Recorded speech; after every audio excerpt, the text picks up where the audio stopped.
milieu là, voilà. Voilà, très bien. Non, non. Madame, comment s'est passée l'entrevue avec le procureur? Le général Noriega s'est vu notifier le mandat d'arrêt international par le procureur de la République. C'est un homme très affaibli qui est apparu devant le procureur, qui est sous traitement médical. Et nous avons dès maintenant contesté la régularité de son extradition en France. D'une part, le général Noriega bénéficie de l'immunité en tant qu'ancien chef de l'État du Panama. La France a toujours reconnu ce statut et nous demandons l'application de cette immunité.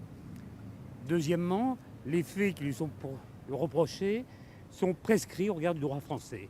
C'est dire que le général Noriega n'a rien à faire sur le territoire français et que nous allons tout faire cet après-midi lors d'une audience publique devant le juge des libertés et de la détention pour démontrer que sa place n'est pas en France, que cet homme doit rentrer dans son pays, le Panama, qui d'ailleurs le demande également.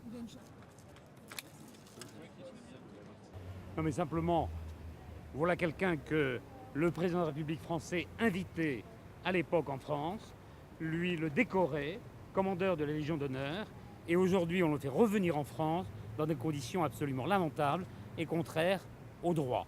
Donc nous expliquerons tout ça cet après-midi. Il n'est pas question de laisser le général Noriega détenu dans de telles conditions. Je vous rappelle que les États-Unis, le juge américain, lui a reconnu le statut de prisonnier de guerre, que la Convention de Genève prévoit que ce statut demeure, même s'il est transféré dans un autre pays, que la France s'est engagée auprès du juge américain à lui faire bénéficier de conditions de prisonnier de guerre. Pour l'instant, il n'en est rien et ce sera l'objet des discussions aussi cet après-midi. Oui. Ah oui, absolument.